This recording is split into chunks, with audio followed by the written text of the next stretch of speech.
We're here at ADLINK today to talk to members of the executive team about the impact of IoT on all sorts of issues for developing systems. You've obviously got a lot of institutional experience with clients on a lot of different types of projects. Tell me a little bit about when you're approaching with an existing client or a new client, the methods or methodology that you would use for a typical IoT engagement.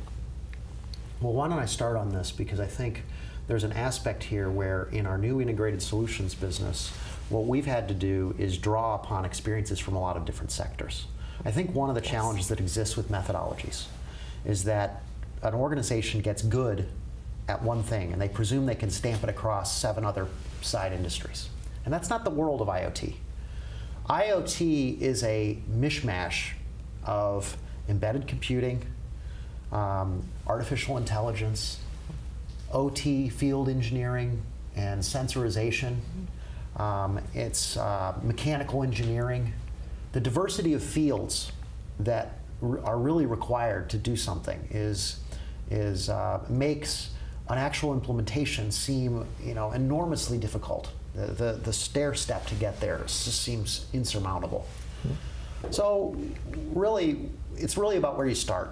So of course, what we first can do is the classic, what's your pain kind of problem, okay, which our field organization are experts at. But then when we bring them back to, say, our San Jose lab, or we start up a pilot program or a digital experiment with a client, we want to start with the outcome first. And so the methodology, humorously, this was something that we've developed over a couple of years working together. It really does look a lot like the old game of Mad Libs. Okay.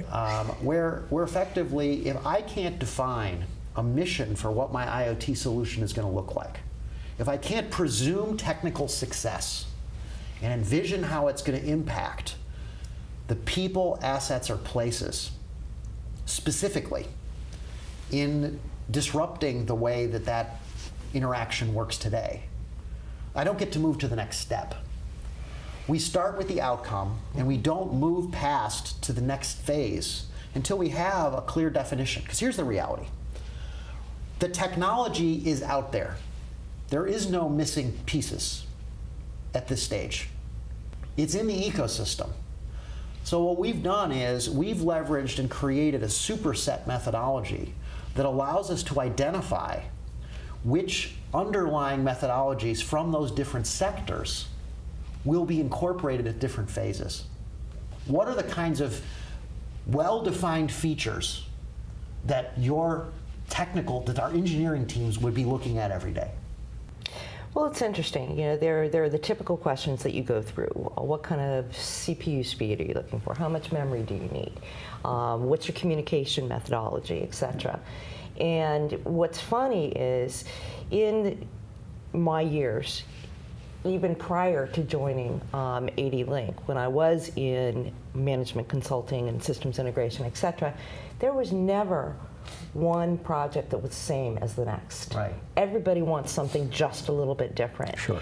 And so when we're in front of a customer and we're talking about a solution or a piece of hardware, it's like, well, I like that. That's a little vanilla. Can you put chocolate sprinkles on it? And 70% of our business has chocolate sprinkles on it, frankly. So there's that general recipe that when you sit down the first time with a customer that they'll have. And it's going to be price, and it's going to be availability, and oh, by the way, it's going to be size and compute. I mean, there's that recipe, but then we build out on the recipe to actually get to the final thing. What's now changed in the conversations that we start to have around IoT is, okay, we've been doing this for a long time. Well, can we do anything else? Okay, we are controlling a device, we are issuing instructions or enabling something, but we're generating data. Is there something we could do with it? Are there new business models that could evolve? Okay. Can I leverage the compute power that I have on this device to deliver a new value-added service? Especially with the downward pressure on a lot of equipment providers. So now it becomes really critical for us to be able to capture data from these complex systems and do new things with it. And that's what people are coming to us for, because we've been the trusted hardware provider and helped them build the systems Yes. at the beginning that actually made it work. If you look at us historically, we talked about providing building blocks. And so we provided hardware building blocks. But the vision that we've had as an organization moving forward is to really solve the entire solution. So when Rob and I met 2 years ago and started talking about what IBM along with Intel could bring to the table, that was perfectly in line with our value proposition. Thanks for joining us. For more information, please use the link below.